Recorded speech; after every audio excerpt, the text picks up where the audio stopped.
Bonner. He's not here, but I still want to thank him because he was in charge of the prep. And the reason the show looks so beautiful is because of Bonner and his team and hanging these big unframed text pieces. I learned from him for the next stop on the show how to do it even better than the first way that we did it. So I really want to thank the interns and very much thank Emma McMorran, who invited me to bring the show here. Emma's my former student. I can say confidently, putting this exhibition in a new venue was a career high, but even more than that, the career high was seeing a former student in her element, having grown into this position. Nothing makes me feel prouder and more excited for what I do to be able to see a student flourish. So thank you so much, Emma, for offering me that opportunity. So we're standing in front of the wall text here. Kara Walker, back of hand. I'm going to talk a little bit about how the show was put together. We're going to walk around and look at some of the images and think through some of the themes of the show. I want to encourage you to interrupt me if you have a question, or sit down on the ground if you're tired. I don't want anyone to feel like they're being held hostage standing and listening to a curator and art historian talk. So whatever makes you feel comfortable, please do. This is a casual conversation. And again, if you have a question, you can wait till the end. You can interrupt me. I don't mind. So this is this exhibition, back of hand. And basically, the way that it came about is I saw a show in 2017. And some of you, you have flyers, and I don't have one. Can I borrow someone's? Fran's got them. Thank you. So in 2017, this was an artist statement that Kara Walker wrote that kind of went viral. And I was talking to the director of one of the directors of the Sycamore Jenkins, which is the gallery where she's from, and he was telling me, well, this exhibition had been put together, and I was waiting for an artist statement for her so I could write a press release. And basically, when he read this, he was like, I can't craft a press release from this. This has to be actually just what the press release is this artist statement. And this exhibition came out in 2017. It was right after the Unite the Right rally, which was a white supremacist rally that happened in Charlottesville, Virginia. And it was a moment in time that kind of was a watershed for me in spotlighting sort of racism in America once again. The images that came out at that time were of white men holding fire stakes and looking angry, and these were sort of like wild images that you thought you might have only have seen in the past. And so when this work, this statement came out, it really spoke to me. So I'd like to read this out loud to you. I don't really feel the need to write a statement about a painting show. I know what you all expect from me, and I've complied up to a point. But frankly, I am tired. Tired of standing up, being counted, tired of having a voice, or worse, being a role model. Tired, true, of being a featured member of my racial group and/or my gender niche. It's too much, and I write this knowing full well that my right, my capacity to live in this God-forsaken country as a proudly raised and urgently gendered person is under threat by random groups of white, male supremacist goons who flaunt a kind of patched-together notion of race purity with flags and torches and impressive displays of perpetrator as victim sociopathy. I roll my eyes, fold my arms, and wait. How many ways can a person say racism is the real bread and butter of our American mythology? And in how many ways will the racists among our countrymen act out their Turner Diaries race war fantasy combination Nazi Germany and antebellum South? States which incidentally lost the wars they started and always will. Precisely because there's no way those white racisms can survive the earth without the rest of us types upholding humanity's best, keeping the motor running on civilization, being good and preserving nature, and all the stuff worth working and living for. Anyway, this is a show of works on paper and on linen, drawn in collage using ink, blade, glue, and stick. These works were created over the course of the summer of 2017, not including the title. It's not exhaustive, activist, or comprehensive in any way. And so for me, this was like, oh, now that's an artist statement. Now this is it, and it really went viral. And so when I went to see the exhibition in 2017, it moved me to a degree that an art show has never moved me before. And part of that was, of course, the statement, of course it was the work, but it was being in a group of people, and this was the last day of the show, and it was packed, and walking through and looking at these difficult images in this really strong watershed moment. So this exhibition stood very clearly in my mind And years later, we open up a new space in downtown Athens. I get a donor, we decide to organize and put together a contemporary art space in downtown Athens, which was in a former tire factory. We built it out. I planned the first year of programming, and I didn't plan beyond that, which usually if you're a curator, you plan many years out in advance. And so here we were starting up. I was so excited, but I didn't have any future shows, and I was tired. And I think as many of you are art students or students, like when you're passionate about something, there will become a time in your practice where you think, I don't want to do this anymore. And I was in that moment, and I was like, do I even like art? Like, what am I doing? Like, I think I need to move to the mountains and work in a diner. Like, what am I doing? And in that moment, I want to really encourage you to sort of allow yourself to dream. And in that moment, for me, that dreaming was to think, well, if I could show any artist at this moment in the world, who would it be? And the first thought was Carol Walker. And so I thought, well, she might say no, but you can always ask, right? There's nothing wrong with asking. So I met with her gallerist. He said, write a proposal. She said yes. And so the work that you're seeing is on display is not from that 2017 show, but it's mostly all new work. This is the second time most of the work has ever been shown before. For me as a curator, I really like to show what is the newest work an artist is doing, unless it's a historical show, in which case, it has a different tenor to it. But they gave me a huge list of works that could go on loan, and I asked, well, is there anything in the studio that hasn't been shown yet? And they gave me a list of some really incredible work. And so I really curated the show from that newest work. I knew I wanted to show drawings. I knew I wanted to show works on paper. And I knew that I wanted it to be really urgent and really new, especially in terms of thinking through this moment of post, a kind of racial reckoning that I think we had post George Floyd, and also thinking about relationship to this moment after COVID. So Back of Hand, the title, comes from Carol Walker. There is a work in the show which you'll see called BOH, which is an image of the back of a hand. And I had sent to her many different titles I thought would be nice, and she wrote back and said, how about Back of Hand? I thought, okay. And then I wrote her and I said, well, what's your thinking about that? Why Back of Hand? And she wrote me back a very vague response that didn't really explain anything. So I thought, okay, well, I have to figure this out. So what I'm seeing and what I'm thinking about in relationship to this idea of Back of Hand, as this show was first presented in Georgia, her first solo show ever to be in Georgia, which is rather wild since she was born in Stockton, California, and grew up in Georgia, moved there when she was 13. That I was trying to think about this idea of familiarity.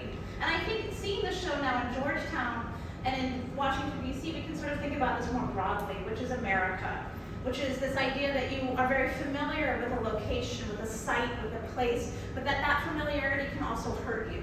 That you can know something like the back of your hand, but the back of your hand is also something that might hit you or might hurt you. And so the last line is, that which hurts you is often the very instrument you know most intimately. And that back of hand creates this difficulty that we see in a lot of her work. All right, I think let's move over to First Effort.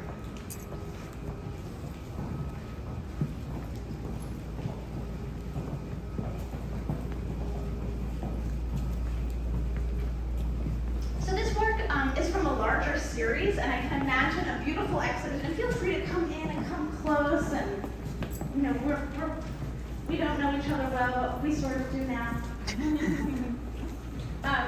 This is from a larger series of works, and I could imagine a show of just this series. They're so beautiful. But one of the things when you're putting a show together is you have to consider a budget. Since these were all new works, they'd never been framed before, and framing is very expensive. So instead of doing that whole show, we decided to do these two pieces that you see the front here and the other one on the back. Just to give you a little background on Carol Walker, as I mentioned, she spent her adolescence in Georgia. She went to RISD, and in 1994, she did had a sort of first major show. Are you guys familiar with her silhouettes? And you can kind of see a homage to the silhouette right there. So in 1994, she goes to the drawing center with these smaller silhouette pieces that she's done, which basically she drew on black paper and then cut them out. And Ann Temkin, the curator at the time, said, oh, I like these, could you make them really large?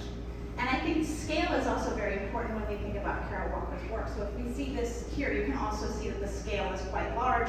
It's a one-to-one relationship then with the viewer and the figure. So that show in 1994 really kind of broke Carol Walker, and she became very well known at that moment. In 1997, then she wins the MacArthur Genius Award, which is this kind of major award if you're an artist and you dream of the day you wake up and get the phone call that you're a genius. So at a very young age, she gets this. And that's something else that I really admire about Kara Walker. She's had all these momentous successes, and she continues to push and she continues to question. So here you can see, I like this piece in this particular spot because you can see it through the window. And the silhouette, of course, makes it clear immediately that this is Kara Walker, but you can also see through the drawing that it's a different sort of form of the silhouette, or so that she's playing with this idea of the silhouette in this particular work. The silhouette in Kara Walker is often this questioning, or this flipping, or this pointing out of stereotypes. So you can see that this is kind of the stereotype of a quote-unquote sort of maybe mammy figure or black figure. And so you see that in that. And that makes you kind of more aware of the stereotypes that we might attribute to certain races or to certain forms of identity, and to question those, and to maybe invert those stereotypes. Lisa Saltzman, who's an incredible art historian, describes them, the silhouettes, as negative images of negative images. So that they're both literally negative, but also the imagery that is being portrayed too is a negative image. I think that it's important to point out that we live in a racist society. I'm not saying that anyone here is racist, but this is just sort of the air we breathe, not unlike the patriarchy. That this is the world that we are in, so that we even kind of look at any kind of sort of media. I'm thinking here, I don't know if you guys, I think it was the Golden Globe or the Oscars, Michelle Yeoh won for recently, and that was the second woman of color to ever win Best Actress. Like, when you put those stats together, it is undeniable the opportunities that are not afforded to certain races or certain identities. And this is something that we have to be very aware of in our day-to-day lives. I think in terms of being aware of that, Kara Walker is presenting sort of truncated or forms of narrative. And I think you'll see that a lot in the works on display here. There seems to be a story here. I don't know exactly what that story is, but you can see that there's two figures here. And if you look closely when you come by, there's also this kind of shadow other figure right here, and you can see his hand pointing down. And I think I'd like to argue that she uses the narrative in order to kind of question history and to think through the mythologizing or the romanticization of America and the way that we might sort of gloss over certain historical facts. And we can see this happening in Florida now. We can see this happening in terms of getting rid of critical race theory programs. The ways in which history books are written is not always objective. Right? There's oftentimes a sort of other kind of motive to that. And so this is something else that she's pointing out. And there's this quote by Hilton Als that I really, really like. Again, a writer, thinker. Hilton Als writes, "Things are not what they seem," and he's writing about Kara Walker's work here.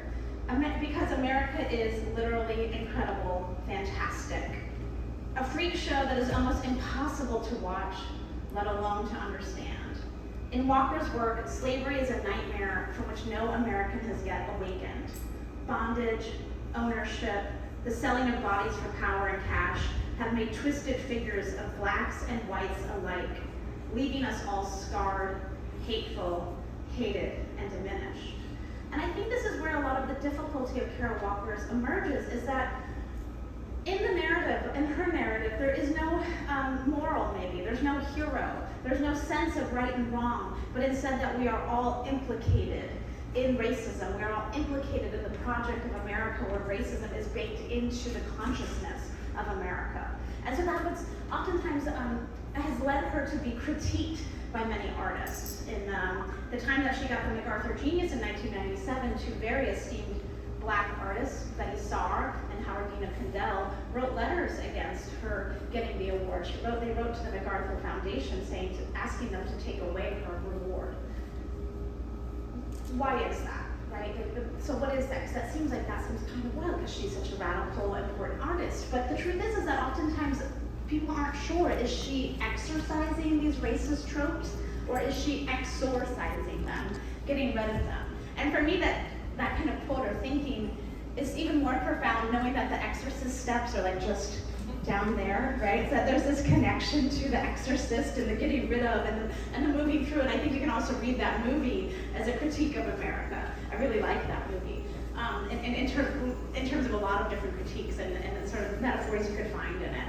And I think really what happens is that there's this ambiguity, also an ambivalence maybe in her work.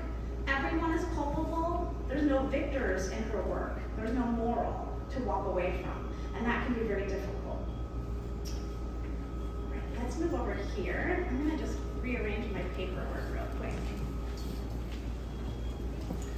This is one of the large text pieces. It's called The Ballad of How We Got Here. I think for me, it's the creme de la creme of the show. I just could look at it for hours and hours and hours and read it and find new things in it again and again and again.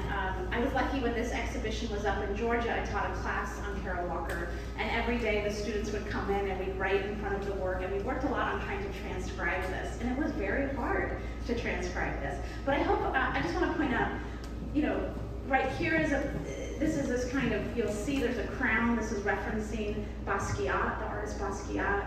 And then, she says here, the rights to my biography live with me. What's your excuse, Samo? Samo was Basquiat's tag that he used. And then she says, why does everyone get to nibble on your sad dead bone? Who wants a piece of the dead Negro pie? Flavor of Ahmad, and that's referencing Ahmad Aubrey. The culprits face a jury of Bubbas. The exhausted nation awaits extinction, or Christmas, or Black Friday, or other worse news from somewhere else. And so you can see this is almost like this kind of stream of consciousness writing that's happening here, but that it's so poignant in terms of this very moment that we're all emerging from post-COVID. One of the things I want to think about too in her work is not only her writing practice. When she made this piece and the other piece, she had said that she wanted to give up visual art and just have a writing practice. But then after making these two, she went back to visual art, and she ended up kind of collaging these figures on top of the writing. But I also want us to think about, again, what it means to be a viewer of Carol Walker's work, what it means to be a spectator. This was something I was thinking about when I got home last night, because I was looking at all the photos that we'd taken, and this somehow became like the backdrop to all of my photos. And I was noticing that I was like smiling with all these people, and then it was like slavery up here. And I thought, oh, like maybe, I don't know. I mean, there's no critique in that. I think it's great to have your picture taken in front of a work of art, but it is something that Carol Walker thinks about. She's very well known for a piece that she did at the Domino Sugar Factory, which was this big Sphinx-like figure. It was made out of sugar, and it had very exaggerated features on it. And not only did she do this large piece, which brought tons of people out, it was quite the spectacle, but she also made a film of people interacting with that piece. And you could see people sometimes like making sort of crude gestures in front of it. There were people touching it. And you started to understand this kind of relationship between the work of art and the viewer and the ways in which we interact with them. And that is something that she is very interested in, thinking about the ways in which we participate with her art. I think about this in relationship to like the Society of the Spectacle, which maybe some of you have read. It's Guy Debord, you don't need to know that. But basically he's talking about this idea of that we live within a collection of images. And those collection of images is, it's not so much the images as much as it is the social relations that we have in relationship to those images, or the condition of those images within our social relationship. And so I really like to think about that social relationship in Carol Walker's work, that we aren't alone viewing this, that we are here together, kind of processing together, whatever this American trauma might be.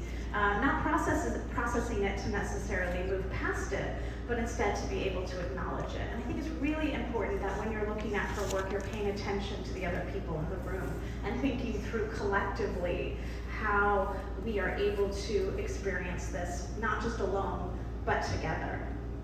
And then art historian Maurice Berger writes, the work demands much more from the viewer, titillating, discomforting, horrifying, or humoring, or reifying racial trauma. They insist that we engage with them exposed and vulnerable in the crowded presence of others. I want to give you guys a quick moment to look around, just briefly, because I want you to look and see if you could point out some works in which you are seeing maybe some pairing that's happening or coupling that's happening, which is a theme that kind of emerged for me in the rehanging of this show that I didn't notice. And then we're just go look real quick, and then we're gonna meet around the corner.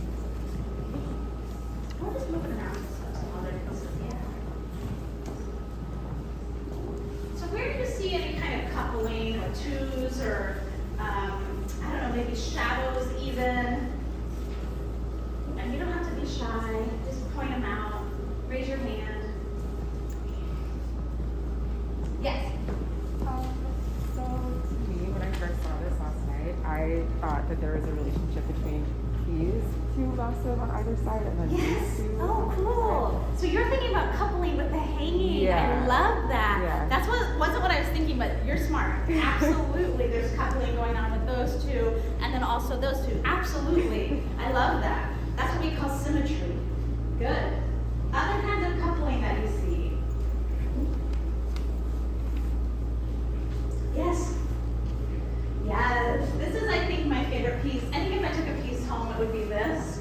There's something that has to do with the kind of shadow, the touching. Is it two people? Is it one person? Something else I hope you notice when you're looking around is this use of like the ink and the watercolor almost lends itself to making shadows or making pools of inky color. And so I really think it's so smart that she's thinking through those things. And while we're standing in front of here, we're going to get back to the Tunis, but I'll just give you a little bit of information on this body of work. This is called Book of Hours, which is referencing a medieval illuminated manuscript. This is a small amount of a much broader and bigger collection of small drawings that she did during the pandemic.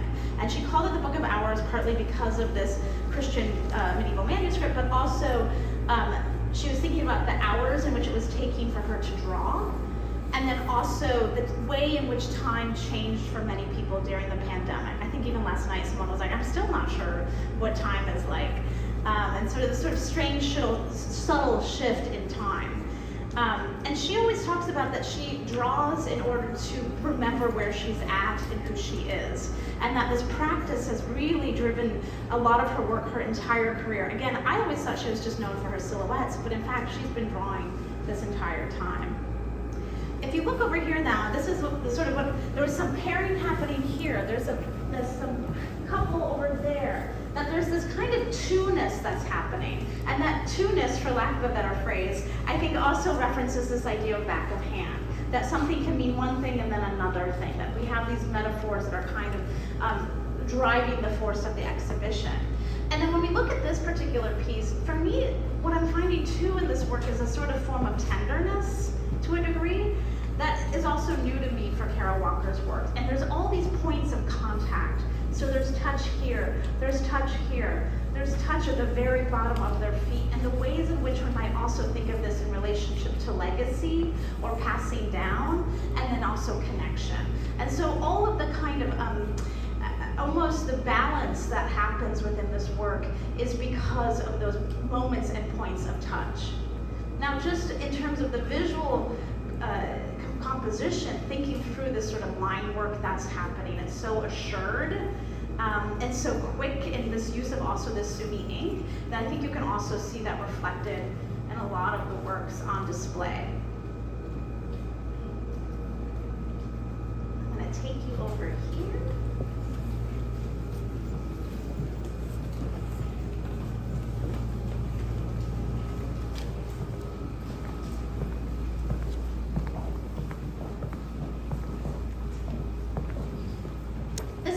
Pit. This is the work that we use for a lot of the advertising for the show. There's something about it to me that kind of was a good representation of what the show was about in terms of like the use of color, the terms of the line work that's happening here, but also again this kind of ambiguous relationship. I want to point out again the way in which this watercolor and ink lends itself to this pit, to this tar, and then also thinking about this kind of invitation, looking at the features of the figures. It's not apparent necessarily what their race entirely is, particularly with this figure here, but that there is this kind of strange invitation to something possibly dark and possibly foreboding. In this installation, I was really struck by the combination of this work and future right here. I hadn't put these two works together. I think this was Emma's idea. And thinking through then this kind of inkiness of that and being invited to something, and then is that thing we're being invited to the future? And many of Kara Walker's scholars have mentioned that a lot of her work has to do with the present moment and rethinking history, rethinking mythologies, but that there isn't a lot of discussion on what the future is. And because this exhibition started at a university gallery, in a university gallery, and while I realize that many of the work might not be hopeful, I do feel like there is future, and I do want to leave students, especially you young, bright, amazing students who are going to inherit the earth, this sort of hopeful, slightly hopeful, although still ambiguous moment here when we think about the future. What is the future? How do we move from here? How do we recognize misremembered pasts? How do we recognize the sort of twisted history of America and still exist within it, still hope to make change, still hope for equality and justice? All of those things are so important. And so this was my little kind of love letter to students, that there is future, there is a way in which we can move forward, as difficult as it might be to engage with this trauma, right? And to think through this trauma. And to do that not alone, but as a collective force in this gallery. So on an end note, there's one last quote I want to read of Kara Walker's, which was also a kind of guiding quote for me through this exhibition. And she says, "To demand exactitude in the pursuit of a historical truth is to go where no mind can venture and return whole." So that we aren't going into the history and we're not going to come back whole. We're going to come back fractured. But within that fracture, we are going to learn and we're going to grow. So thank you. What questions do you have, or thoughts, or observations, maybe some things that I haven't seen? I can give you the microphone. You can have a moment with the mic. Could you talk about the film exhibition inside Canada? Oh yes, thank you so much for bringing that up. So the film piece over here, that was also something that we paired in our exhibition. That was a piece from 2022. And it is a stop motion animation. Again, I really want to, like, one of the things about Kara Walker that I'm so, constantly sort of in awe of is her sort of staying true to the silhouette, staying true to themes of the antebellum South, but reworking them through a variety of different ways. So using stop motion animation and playing with sound. When you go see that piece, please pay attention to the sound. It has a very interesting soundtrack. And she worked with, obviously, a composer to create that soundtrack. And it is also dealing with very difficult moments in our past in terms of a man that was lynched, in terms of thinking through race wars. Again, a very pointed animation that also brings up a lot of the history, and not that far away history, of America. So please spend time with that.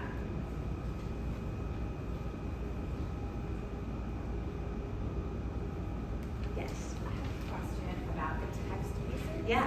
And first of all, I really love seeing the silhouette, but not as a background. And I feel like this difference in space is really interesting. But I'm wondering about how they're constructed, and if you can tell us anything about how they're constructed. Yeah, I don't know entirely how they're constructed. I know that when we showed them the first time, they'd never been hung up.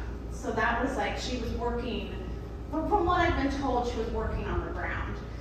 So I actually don't know, and I think that's a great question, because it's when you look at the way in which the text is added in, like sometimes little parts, it looks like she goes back and edits, or she crosses something out, or she's trying to fit the word in and just doing it as much as she can. And so what sort of like preparatory drawings were there? I don't know. And I think that's a really good question. I'm sorry I don't have a better answer for you. But it is something, it's something you think about, because when you're reading it, it feels so immediate that you sort of wonder if this was a preparatory drawing, what might have changed or what might have added. And you can see there's moments where like letters get cut off, or sometimes she writes backwards. So that to me is like she's approaching the page from a different angle. But yeah, I don't know the details on that. Yes. Hi, you are. So I really appreciated in this kind of text right here, it says, we encourage visitors to the exhibition at Georgetown to consider the history of enslavement at this institution, making connections between Walker's images and the landscape of the university's own violent past. And I was wondering, as a curator, what your considerations and challenges were in reimagining this exhibition in a new space at Georgetown in particular. I think that's a really great question, and this was an addition that I thought was so smart. That was Emma's idea, so I'm going to let Emma respond to that. Yes, so we, over the summer when we were finalizing the wall text for this exhibition, the wall text had been written by Katie and approved by Walker and her team with rounds of edits, and the only real difference to the wall text is that line that you read about acknowledging the history of enslavement at this institution. And we, with our team, with Francesca and Andrew, we worked on a way that we could quickly and concisely address the history of enslavement at this institution, because it is important to acknowledge the direct tie between and explain why we wanted this exhibition for this space, why it made sense to bring it here. But I'm sure you're all familiar with the Georgetown 272 project, with the Center for the Study of Slavery and its Legacies at Georgetown, that we are planning programs throughout the semester in coordination with those departments and those programs so that we can have this sort of interdisciplinary lens. But it was very important to us to directly address the history of slavery at this institution.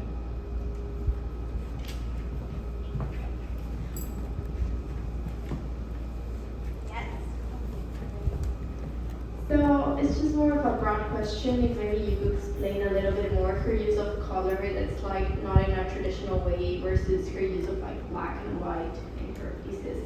Yeah, I mean that was what was really surprising to me when I was looking through the sort of current work. So these works, other than Woki Woki, which is over there, had never been shown before until Georgia. And one of the things I noticed, the Book of Hours has a lot of color, but this use of this blue and this green, it was surprising to me, because of course we can think about, when we think about the silhouettes and the use of the black and the white, it's a kind of a starkness, and that kind of bluntness makes the stereotype more apparent, or the sort of actions that are happening between the figures kind of punch out more. And then kind of the use of the brushwork and the color then creates more of a story in a way, or more forms of ways of interpretation. One of the pieces here, Brambles, I've never seen a Kara Walker like this before. A beautiful piece, perhaps some kind of a landscape, but you could read it as an abstraction, right? And so this was very surprising to me. And also, this is the moment where you can really see the different kind of line work that she's using and that exists throughout the rest of the exhibition. And I think it's an important kind of key to the exhibition in terms of thinking about the actual act of drawing and using the watercolor and pushing the material on the paper. So you might get sort of distracted by whatever this relationship here is, maybe an anecdote, but here you can really see what that kind of line work is and how she's using it in this particular piece. Does that help a little bit?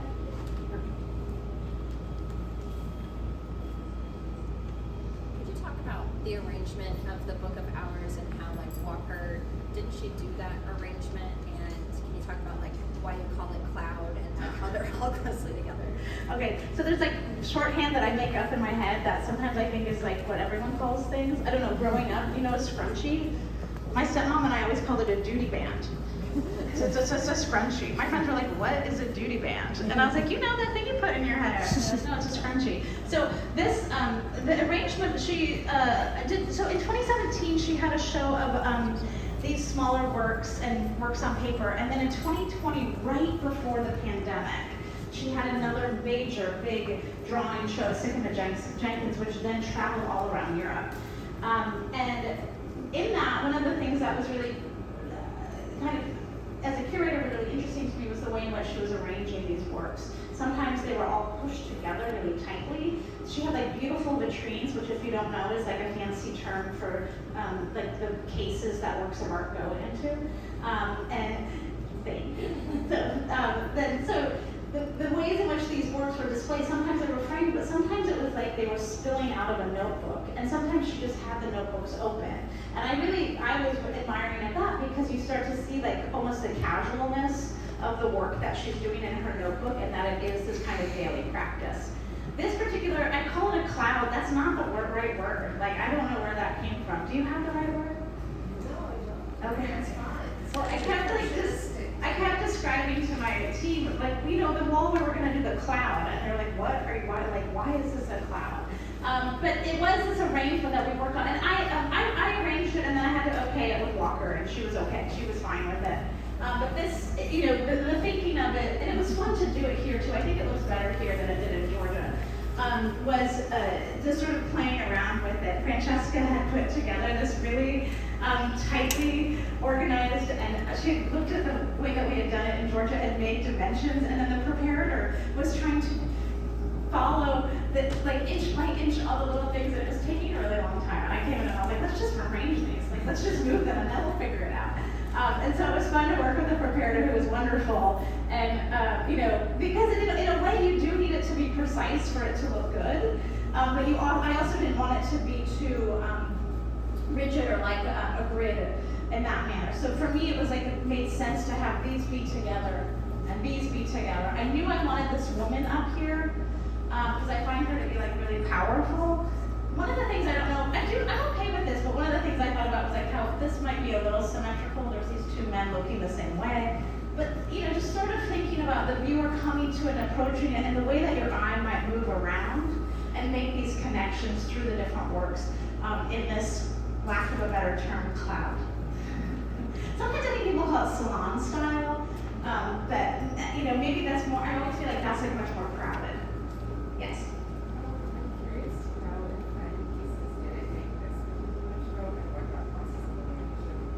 Yeah, I mean, there were a lot of pieces. Like, there's like about 5 more from that series that just, I can imagine a whole nother show with just those.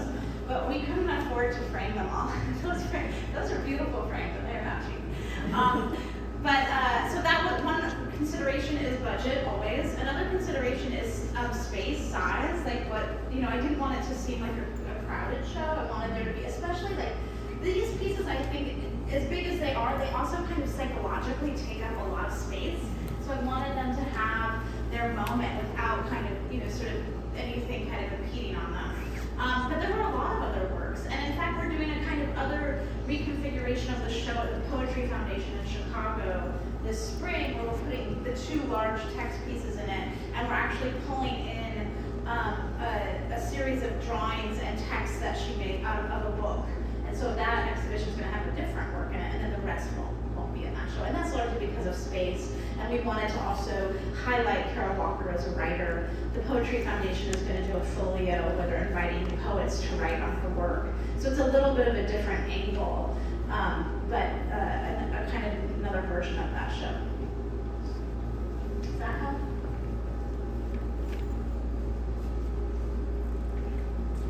Well, you know, thank you so much for coming. And I know if you were shy or you maybe didn't want to speak in a microphone, I'll hang out for a little bit if you want to come up and ask me a question. I'm happy to chat. I really hope that you come back to this show. I think looking at it again and again, I know already from having looked at it again and again, but also from coming and hanging it here, there's different rewards, there's different connections, there's different things that you're going to see in the work. So please return and, you know, let people know on campus that this is here. And again, look online. I know that Emma and the team have put together like a really radical and amazing lineup of programming this semester. Thank you so much.